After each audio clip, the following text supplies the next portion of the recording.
Hi, I'm Amy. And I'm Kirsty. And this is our podcast covering the highs, lows and realities of parenting a child with neurodiversity.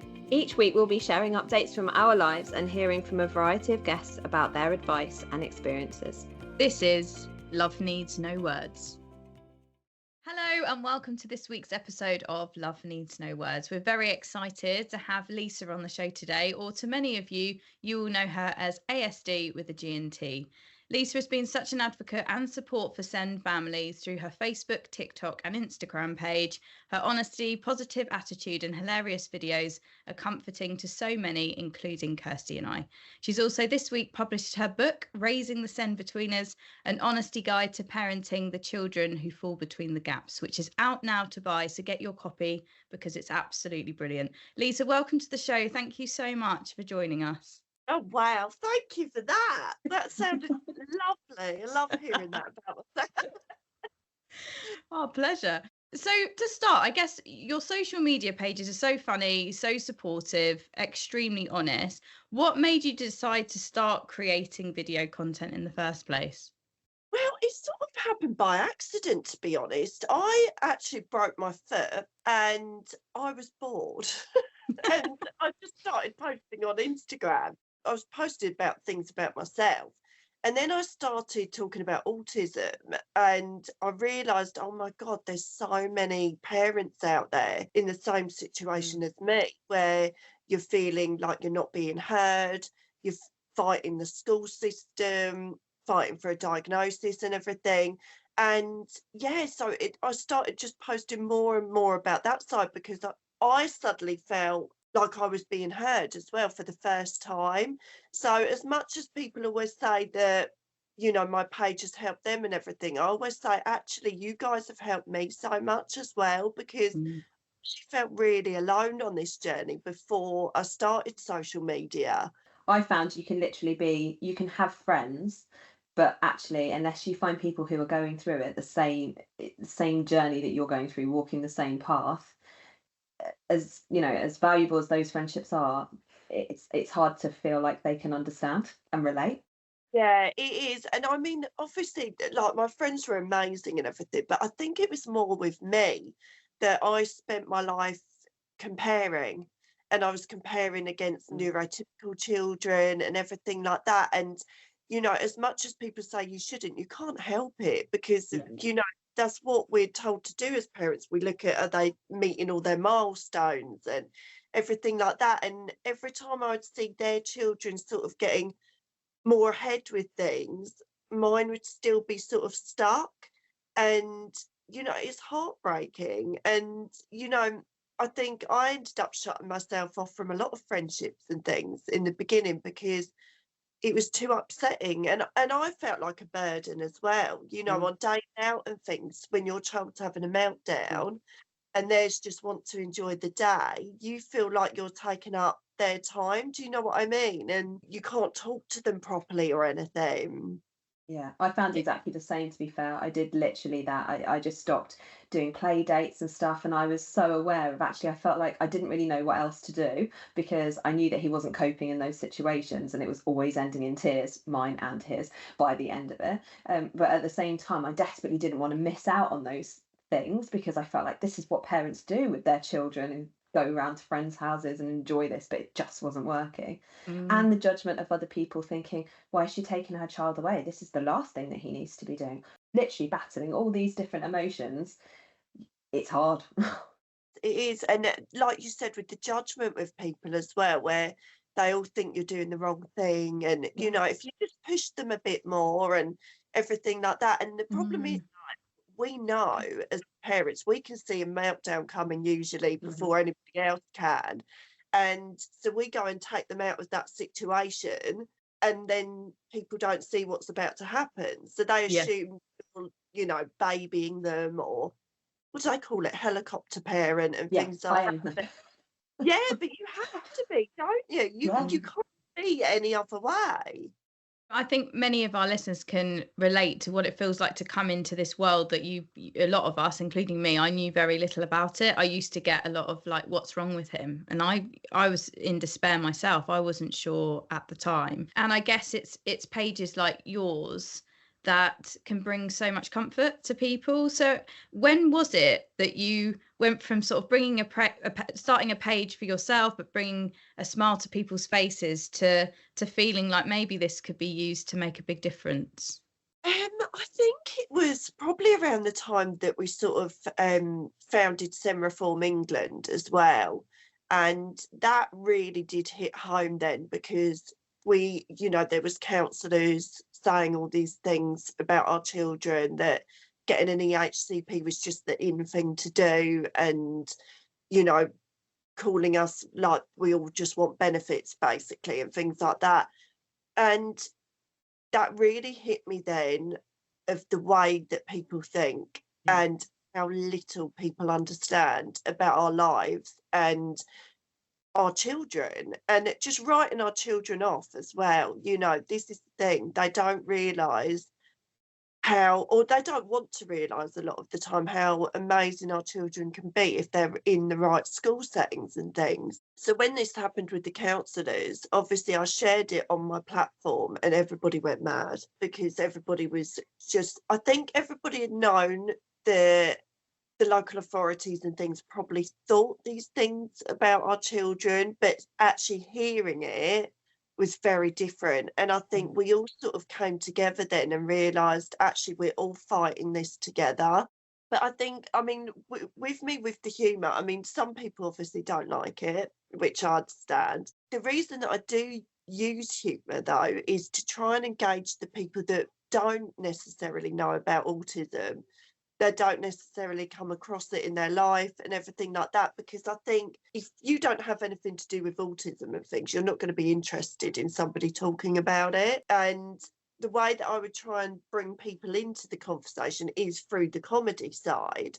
I hope, and I think it has opened some people's eyes to what it's like for us. And, you know, there's a lot of people that have said to me before they had no idea that a lot of our children, they're fighting for school places and things like that, but you wouldn't know unless you are a Sen parent yourself. You wouldn't have a clue. I have people say to me, oh my God, when I say that Finn travels an hour to get to school, and it's like, but that is our reality. Yeah. Because there aren't Sen schools everywhere. And I think, you know, all of us, before we became parents to Sen children, you just expect for your child to get the proper education. You expect the school to hopefully be, you know, round the corner. You may have to fight if it's 10 minutes down the road or something. You'd never expect that your child may not get a school place at all. Or if they do, you're going to have to travel, they're going to have to travel 2 hours a day on top of their school day. And when we flip it round like that, you imagine if that was mainstream children, there'd be an uproar. It would be all over the press, you know, that there's not enough school places for children, and children having to travel all these distances and everything, parents having to give up work because they're having to home educate. But because it's Sen, nobody seems to talk about it. I think what you're doing with Sen Reform is changing that narrative, because one of the things that I came across not long into the journey with Max was actually one of those counsellors meetings that you were talking about, and it was such an eye-opener to me, because I had no idea. I'd not, you know, I didn't know I was going into this journey. I hadn't really been exposed to it previously, and I thought, wow, it really hit me at that point. This is going to be a fight. And I knew then this is the reality of what people are thinking. It was a real like hard-hitting message, but I'm so glad that it was out there, because if I'd have walked into it blindly, I think that would have been so much worse for me. You know, it's not even the school places as well. We've now got a problem with people trying to get a diagnosis, you know, the wait lists of 4 or 5 years. And we all know how much a child changes in that time. And it's like, that is such a massive amount of time for them to not have that diagnosis. It's heartbreaking. And how important it is for them to get the help early on. But I guess it is, you know, it's a world that you don't know about unless you're in it, which is why your videos are so brilliant, because it's raising awareness of those things and sort of highlighting just how tough it can be. But for those that are listening that don't know much about Sen Reform, are you all right to just talk a little bit about that? Yeah, of course. So we founded Sen Reform a couple of years ago now. And we've ran protests across the country We've been to Parliament a few times and spoken to MPs. We still continue to try and keep that conversation going with the MPs, and obviously keep fighting. We're also trying to be more of a support to actual families and do coffee mornings this year and things like that. We donate to charity groups as well, which, you know, some of the amazing charity groups there are out there. So we just keep trying to keep it in the mainstream media, basically, as much as possible, because that is the thing. Like we said, nobody's talking about it. And, you know, we try and explain to everybody as well that the knock-on effect is actually for mainstream children as well. Mm. And, you know, it doesn't just affect our children, it affects all of them, because the teachers can't cope a lot of the time. They've got so many SEND children now in their classes. And obviously my Poppy, for instance, love her to bits, but you put her in a mainstream class, she is going to disrupt the place. I mean, you could probably hear her in the background now.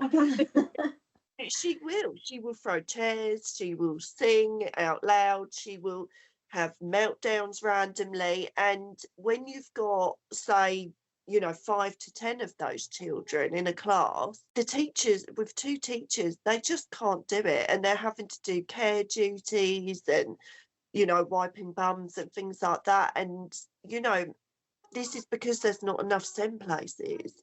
You know, a lot of our children are being called corridor children now, corridor kids, because they're isolated. They're sitting in the corridors because they can't cope with the mainstream class. And the government talk about inclusion and everything like that, but it's like actually they're being excluded more. By being You in know, that environment. Yeah. yeah, they are, because it is not correct for them. And I mean, we've been so lucky with Finn because we've managed to get him into a SEND school, but it's an in-between one. So it's one that's for autistic children that can't cope with mainstream, but it still follows the curriculum and everything like that. But it's got smaller class sizes and stuff, That's and it's brilliant. absolutely amazing. We need more of those, to be honest. Why are there not more schools to offer for children like Finn and thousands of other children who are literally these in-between children who obviously inspired you to write your book? On the sort of note of Poppy, who you mentioned, do you want to tell us a little bit more about Finn and Poppy? Because they are obviously the stars of your book. And most of my content that I do, they are complete opposites, for one thing. So you've got Finn, who is very much a rule follower, academic. He would be the one that tells off teenagers if they drop litter. You know, he used to tell off little children for touching statues when it said you can't touch and things like that. And Poppy is one of the children that would be jumping on the statue. And she doesn't believe in rules, and she is very much in her own world a lot of the time. We think there's PDA there. Again, you can't get diagnosed with it in Kent, unfortunately. But she does display a lot of PDA traits. So yeah, they're complete opposites, but obviously both autistic. Having Finn and having Poppy diagnosed was a very different process. So with Poppy, she was diagnosed within a year, diagnosed by the age of 3 because she was non-verbal, and she was offered a SEND school straight away. And if I'd had her first, I would have thought there's no problems with the system. I don't know what everybody's talking about. Yeah. With having Finn, it took 4 years to get him diagnosed. It was a battle. It was a battle to get him in EHCP, and it was a battle to get him into a SEND school finally.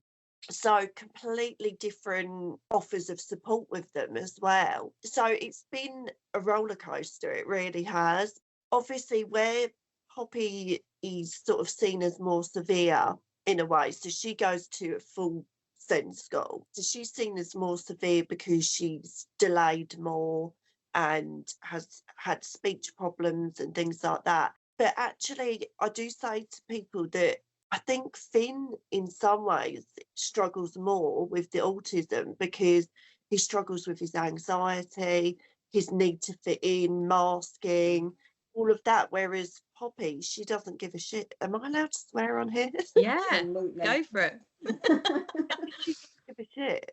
She doesn't care what anybody thinks. Mm. And there's something that's nice in that she Yeah. doesn't really Mm. understand if people were taking the mick or anything like that.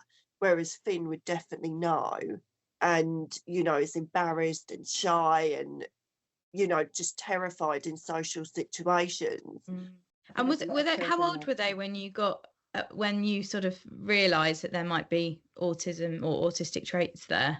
Well, with Finn, it was honestly, I know that people don't believe me, but it was day one for me, to be honest, because as a baby, he just didn't behave how babies behave usually. So he was known as the most miserable baby you could meet. He cried non-stop. The doctors kept saying colic, silent reflux, and things like that. And he didn't like being held. So he would scream more if I cuddled him. If I laid him down on the floor, took off all his clothes, it would calm him down. And this is what I was having to do at baby groups and stripping him down to a nappy while all these horrified mums would be looking at me like, what on earth are you doing? Comfort your child. And I would be saying, no, honestly, it's going to make him worse if I cuddle him. But obviously, looking back now, like it must be sensory issues and things like that. I mean, he still doesn't like cuddles and being touched. So this sort of went on with time where he wouldn't sort of interact, never answered to his name, didn't point, didn't wave. You wouldn't get a smile back from him if you smiled at him. He would just look at you with a very serious face. And so I knew very early on that nobody sort of believed me because I Googled and it came up with autism. Even my husband didn't believe me. He thought it was postnatal depression and I was just being anxious until he saw some meltdowns for himself and realised how extreme it was. That he soon realised. But with Poppy, we didn't actually think, apart from she had really bad feeding problems, which obviously she still has now, but when we weaned her early, she became the happiest baby, interacting, smiling, waving. So we thought, oh, this is fine. She's not going to be autistic then. And then when she got to around the age of 1, she started tiptoe walking, flapping, and sort of showing all the stereotypical signs. So that's when we started thinking this is probably autism as well. But again, we very different because Finn didn't Mm. show any sort of stimming behaviour and everything. So, Yeah. people were saying, oh, maybe she picked it up from her older brother. But I was like, but he doesn't do any of that. I was going to say, it's fascinating how you've got 2 children, same parents. I know you've recently been diagnosed autistic yourself, but 2 totally different presentations of autism, Yeah, yeah, totally different journeys. different. And it's, this is what I say to everybody when, people say, oh, it must be the parenting and things like that. I'm like, well, I had one child that was advanced with speech and one that was speech delayed. Both Hmm. brought up the same, and it really frustrates me when people say about it's the parenting or something you have and haven't done, because, the reality is a lot of us then parents have probably worked a million times harder at trying to get them to talk and Yeah. things like that Yeah. because Yeah. a lot of them are delayed. Mm. Um, but there is this real stigma and parent blame with it still, which is just so frustrating. Yeah. Yeah. I think we can really relate to that because I think any parent, you sort of punish yourself constantly that you're not doing enough. But when you're bringing up a child with Sen and somebody can just say one small comment to you about, I mean, I've had it a few times, like, are you talking to him all day? I mean, what more could I be doing? I'm sitting there with picture cards. Like you said, I'm probably going above and beyond what any other parent is doing to try and get him to speak. And it's so damaging and it can be really difficult, especially when you're at the start of your parenting journey anyway. It's just It, easier to shame the parent, though, isn't it? I mean, we had the same thing, literally. A doctor, when Max was delayed with his speech, said to me, make sure you turn the television off in the background. And like having had a daughter who doesn't have a speech delay, she's grown up in a much busier, much louder house. And yeah, it just came naturally to her. And it just frustrates me so much because I think the parent shaming is off the chart. It's And awful. actually, if your child is going to speak, they're going to do that naturally. So if Yeah. they're not, why are you putting the blame and the emphasis on the parent not doing something rather than investigating, well, what's going on here? Because it's just easier, isn't it, to blame the parent? And I've always said, you know, Finn was advanced with his speech. He knew all his numbers, letters, everything by the age of 1. He was obsessed. And we had CBeebies on all the time. So I can thank CBeebies for teaching him how to speak. Yeah. You know, so when they say it's too much screen time and all of that, it's a load of crap.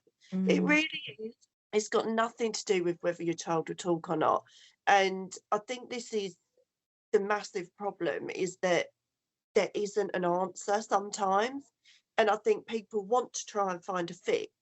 And it's like a lot of children would speak in their own time. I've got a friend where her boy literally didn't say a word until he got to 14.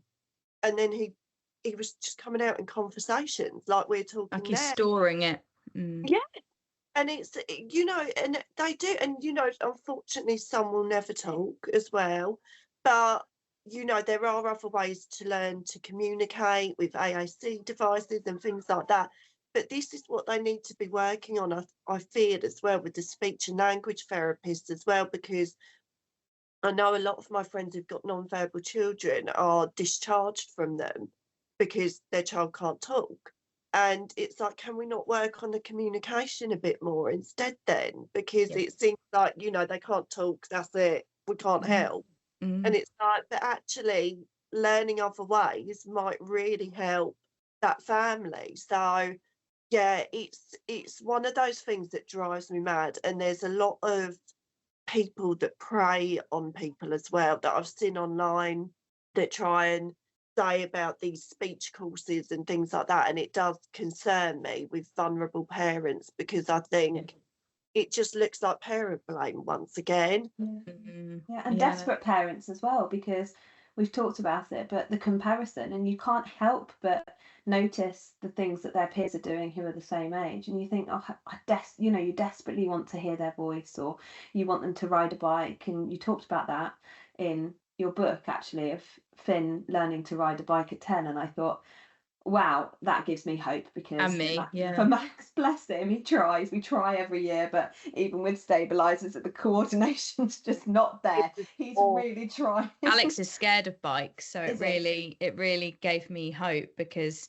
I to be honest, in my head I was like, I don't know when or if he will ever have the confidence. And I read the book and I thought, well, there you go, it shows you, doesn't it?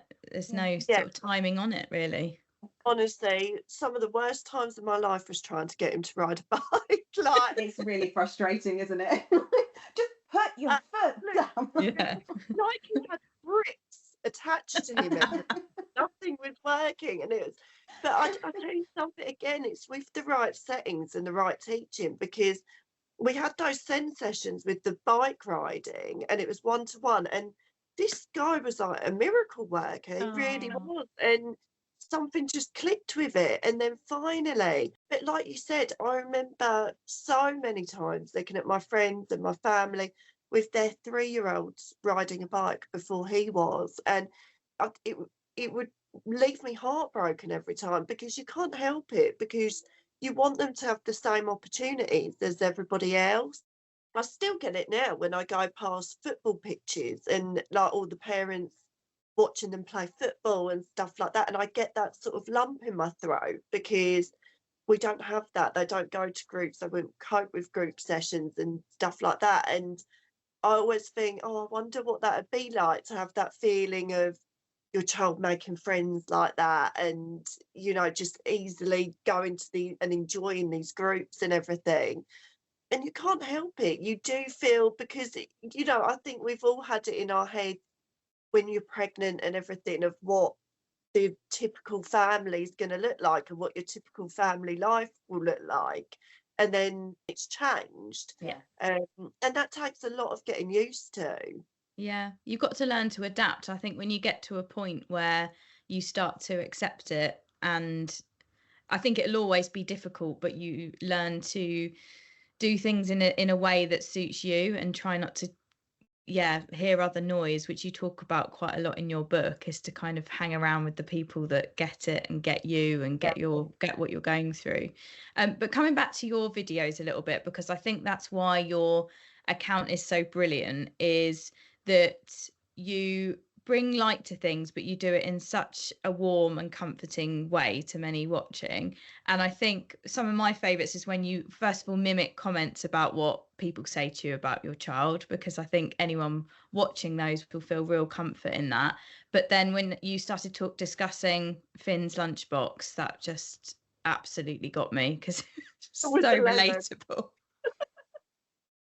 This is the thing that I just don't want, because we all experience these things, and I think because our life does change a lot and everything, I think we constantly feel like guilty or like we're doing something wrong. And so Finn with his lunchbox, he demanded to have this lemon every day and eat it like an apple, basically.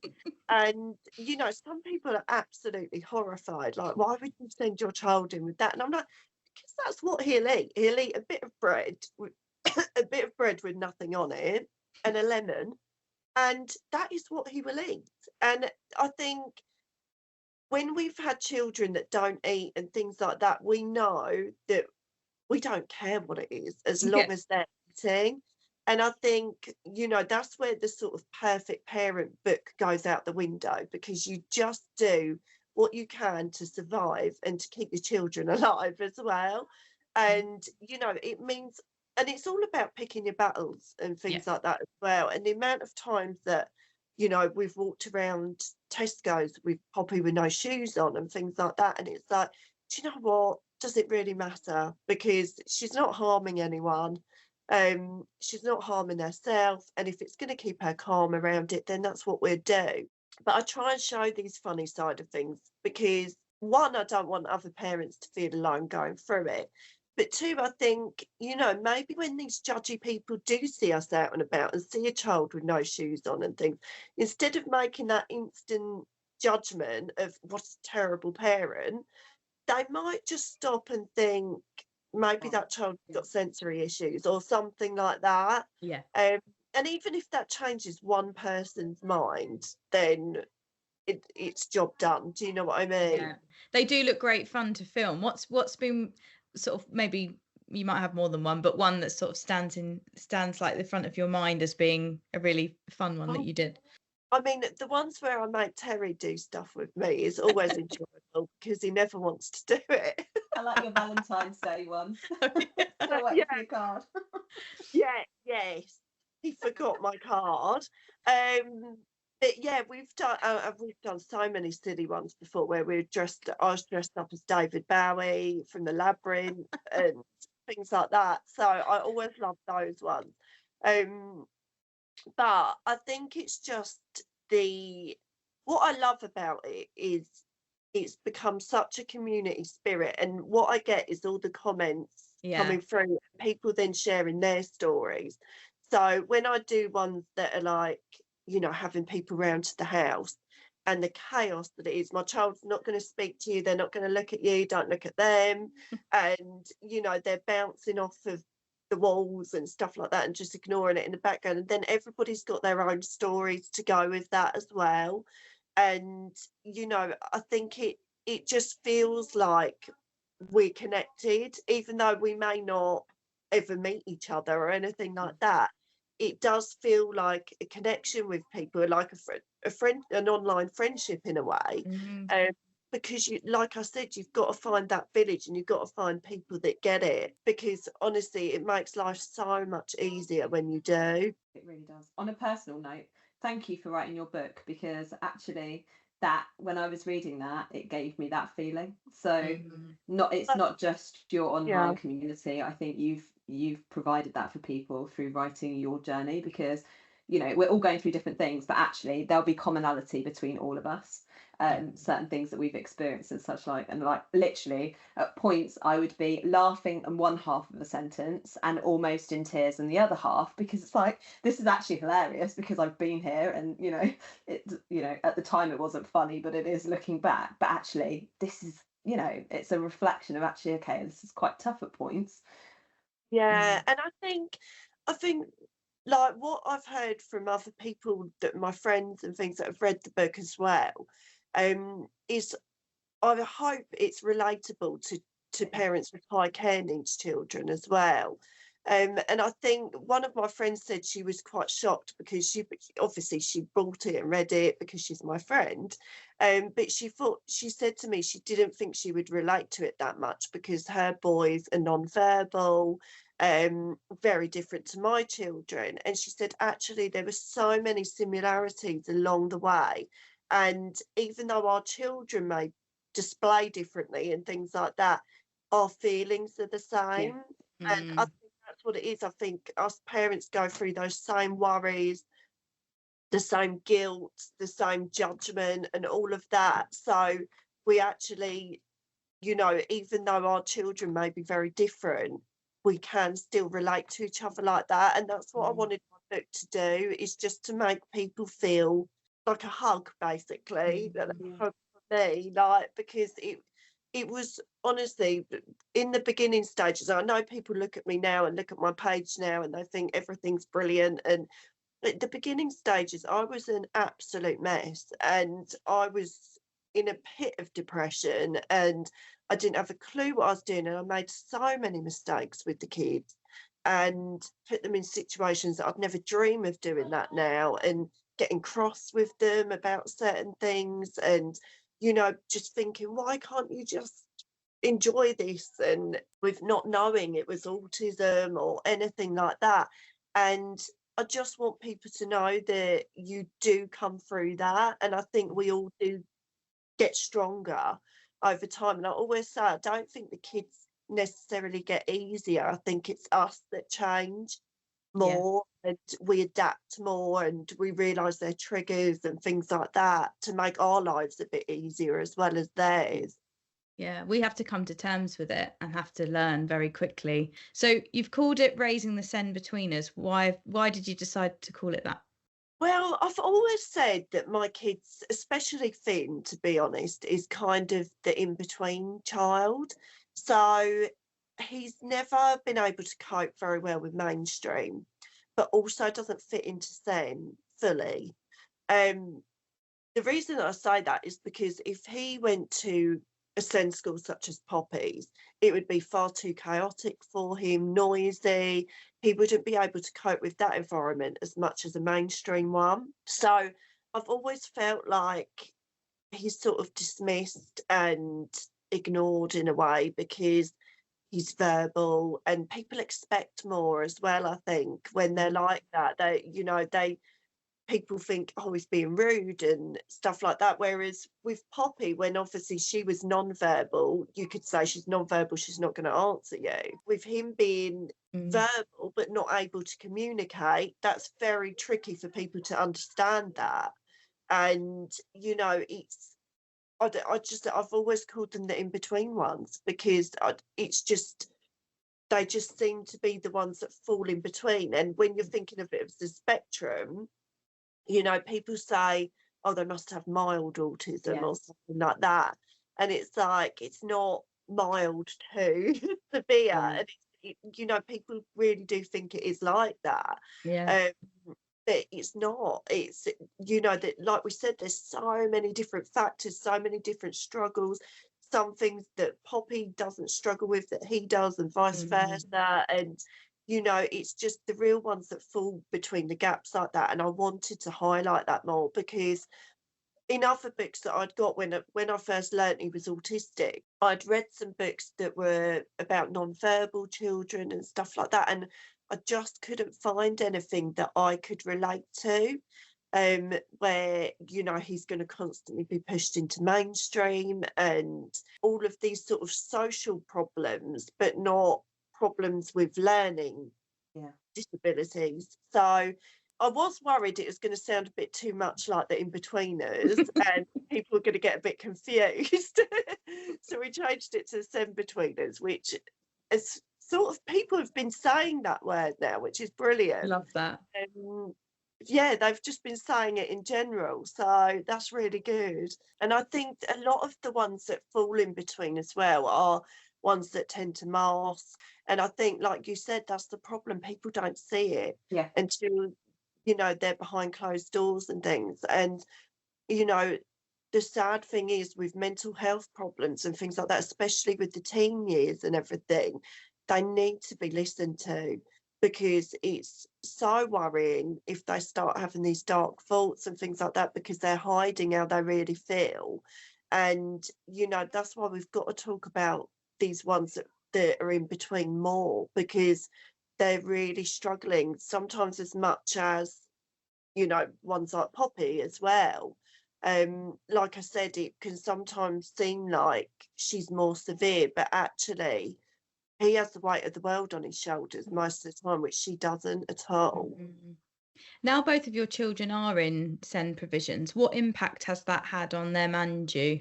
Oh, the change has been like night and day. And this is what made me carry on with fighting with Sen reform and everything, because obviously my children, I'm very, very lucky, they're in the right places now. But I will continue fighting for all the other children, because I didn't even realise, I'm going to have to say this without crying, I didn't realise that I'd lost my boy until I saw his personality come back when he went to a Sen school. And I realised afterwards that his whole personality had gone, and the way that he struggled, and I always knew he struggled at mainstream, but I didn't realise how much.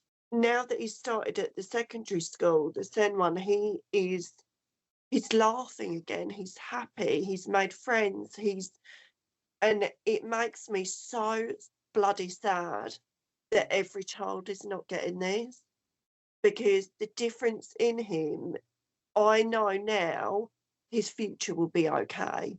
I know now that he will possibly live a life of getting a job and getting married and all the things that everybody does. And if he'd carried on at mainstream, I honestly think it would have broken him completely. It's such a difference that I can't even express it to people, because I didn't realise how much it had affected him. But this is the anxiety that parents are carrying every single day. And sometimes it comes out in tears, but you literally hold this all day, every day, and you don't realise how much you are holding. Yeah, you do. And I think all of us, worries about the future. And I know for some of us, it's even unbearable to even think about it, because you don't, when we're gone and things like that, you think, who is going to be here, who's going to understand my child as much as I ever possibly can. But this is why I keep saying that we create this village, because I would always look out for any adult that I see that looks like they're struggling to pay or something like that. I will always go and reach out and help them. And this is the only thing that brings me comfort, is that people are getting more understanding of autism and people are learning about it more. And if we create this village that we all sort of protect each other's when we are gone, then, that can only be a good thing. Yeah, and I truly believe they make us better people, because I think for us, for sure, your emotional side is on point all the time. And I think, like you say, you notice the little things that maybe you wouldn't have noticed before. That child screaming in a playground, you've got empathy rather than turning your nose up and walking away. And that's because we get it. Yeah. And I think a lot of us, I mean, I don't know if you do, but I recognise now, I'm like, they're autistic. 100%.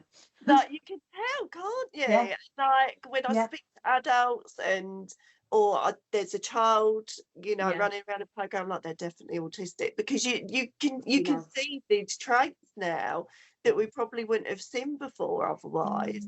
On that note, what advice would you have for parents at the start of their journey listening to this?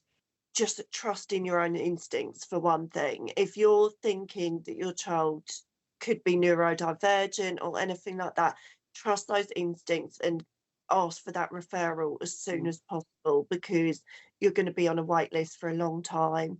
And I think so many of us have been fobbed off before and told it's not, and just wait and they'll grow out of it and everything, but as the parent most of the time. And the same with that is to keep fighting for those school places, to keep fighting for that EHCP. I do think some people tend to wait for the diagnosis before applying for the EHCP. Don't wait. That EHCP, I think, is more important than the diagnosis, to be honest. That is the thing that's going to give your child support throughout school. So definitely apply for that as soon as you can. And just try and find your village, try and find your support network. There's so many groups now, luckily, in different areas, charity groups and everything.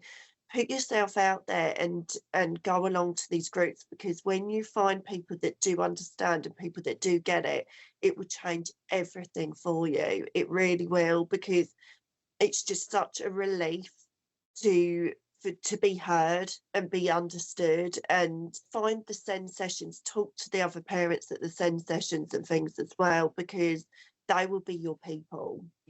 They'll be the people that you call on when you're having a truly terrible time. Yeah. They're the ones that you pick up the phone to when you've had a situation, you go, that was bloody awful. Yeah, it was, I get it. That don't bat an eyelid as well. My friends tell me, oh God, he's eaten his poo this morning, and you just don't think anything of it, because we've been there and seen it all. Whereas sometimes you feel like neurotypical parents might be a bit horrified by some of our stories. I don't think you're creating a village, Lisa. I think you're creating a city. Bless you. It's true. I was going to say, with the Sen schools as well, I know for me, like wandering around there and having to process the fact that your child is going to a different school that maybe you didn't expect them to. I mean, that's really scary. So even to hear that what a difference it's made for your two will be really reassuring for those listening as well, because it's daunting, and it's not always going to be the first special needs school that you look around that will be right either. There's a process for that, and you'll know when it's the right one, but it's not the path that you expected your children to be on. But hearing that it's made such a difference to Finn and Poppy's amazing. Yeah, that's the thing. And I think, like you said, that's a good point, actually, because it can be a shock when you first go around it. And I think there is sort of, I know that some people don't like to say it, but I do feel like there's a bit of a grieving process there of, 100%.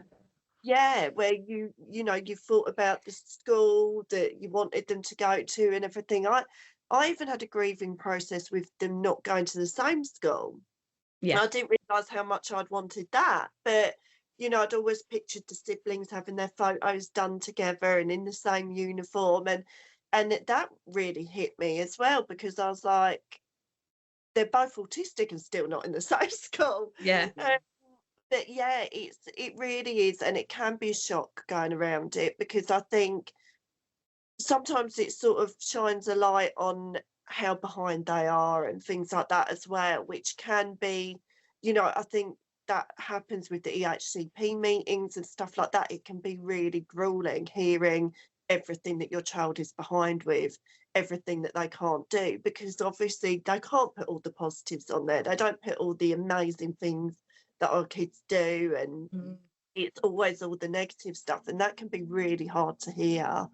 But then I guess when they go to special needs schools, it's then focusing all the stuff that they are doing, because they're seeing such progress, which must be amazing.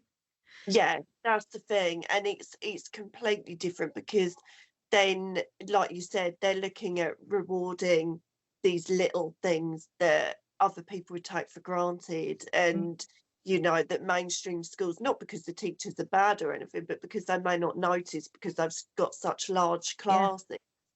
But the Sen schools, though, you will usually find the way that they progress is noticed a lot more. For me, in my personal situation, I think I just assumed, what, maybe the grieving process would stop at the point of diagnosis. That would be the point where I'd process that, and then here we go on our way. But actually, I found that it's been lots of small things that I probably had to grieve for over time, things like not going to normal swimming classes with other children, and all these little things, not being ever asked to go to play dates, these things, I think that's probably something that's been a bit of an eye-opener for me relatively early in the journey, that actually those things, they kind of carry on. You kind of keep going through those processes as they grow up. I think there's always going to be these moments that hit you that's like, oh, we don't get to do that. You know, I had it with Finn when he was in year 6. They were doing the residential trip, and that hit me because all in the WhatsApp group, the mum's WhatsApp group, they were all talking about it, them staying over together. They were all excited to be in the tent, and he wouldn't go. And, you know, it hits you every time, all these things that they're missing out on. But I think it's more for us, like, they're not missing out because they don't want to do it. Go. It'd be worse for you to put them in that situation. It'd be bad, and he'd be traumatized if I had it done. And it's funny because I never did it, but I don't know why I've become wanting that for my children because I hated it. So I don't know why that is, but I think, yeah, once you realise actually it's only me that's wanting these things for me, rather than for them, and yeah, it's sort of finding that acceptance with it. Yeah, it's feeling like they're missing out, but actually they're not bothered. They're not. It's you that feels like they're missing out. But I think that's just, it's so natural and it's very empowering. I mean, Kirsty messaged me a few weeks ago saying, you know, we're not going to go to this party that we've been invited to because it's going to be too much for Max. And I was like, well done, because it's really empowering when you can turn around and say, look, that's going to be too much for him today. We're not going to do that, rather than you put yourself through it and him have a terrible time and then you have to leave anyway. And you think, why did we do this? It's just learning that gut instinct, knowing actually let go of the kind of expectation and the concern of what people think of you. I'm definitely only just at the beginning of that journey, but yeah, it felt good. And then obviously when Amy was like, yes, I was like, yes. It is so good being able to do it. And I think even as adults, we have to learn to do that ourselves for. 100%. And I don't know, I say yes to so many things that I don't want to do. And then it comes to it and you're waiting for your friend to cancel. And, you know, when they cancel, it's like, yes! But yeah, the amount of times that I let people down and everything because I go along and say yes to it and I shouldn't have done. And I think that it's exactly that with our children. We've got to learn to say no. And, you know, but I made those mistakes. We had full-blown parties here for his birthday and things. He spent the whole time hiding in his room and, you know, hated every minute of it. And I think, why did we do that? We put ourselves through all that stress, like all that money spent. I basically did a party for all the other children except my child. They were having a great time. Yeah, and I don't particularly want to be surrounded by a load of children anyway. Oh, that's brilliant. Finally, Lisa, what do you hope to get, you know, for other people from your book and from your videos sort of going forward? What do you hope to achieve? I just hope that people can feel less guilty, less bad about themselves and less alone. I just want people to realise that it is bloody hard work and you're allowed to say that, you're allowed to feel that, and people are very quick to say to people, you've got this, you're strong, and actually sometimes we don't have this. Sometimes we need to break down as much as the kids do, and you know, I just want people to feel like it's something that they could go back to, read again on the down days. Just a reminder that they're doing a brilliant job as well as they possibly can in a really bloody tough situation. That's exactly the book that I would pick up when I'm having a rubbish time and think, yeah, actually that's what I need to read. Yeah, it's hard to put down. Yeah, very hard to put down. I mean, I've literally read it in 2 days. So if that's oh, well done. I've done nothing with the children, but I've read the book. Oh, Lisa, thank you so much for coming on. Thank you so much for coming on the podcast. What a joy it's been to have you. Keep doing what you're doing and bringing smiles to so many people's faces. And please go and buy Lisa's book, listeners. It's brilliant. Out this week, Raising the Sen Betweeners. Thank you so much, Lisa. Thank you.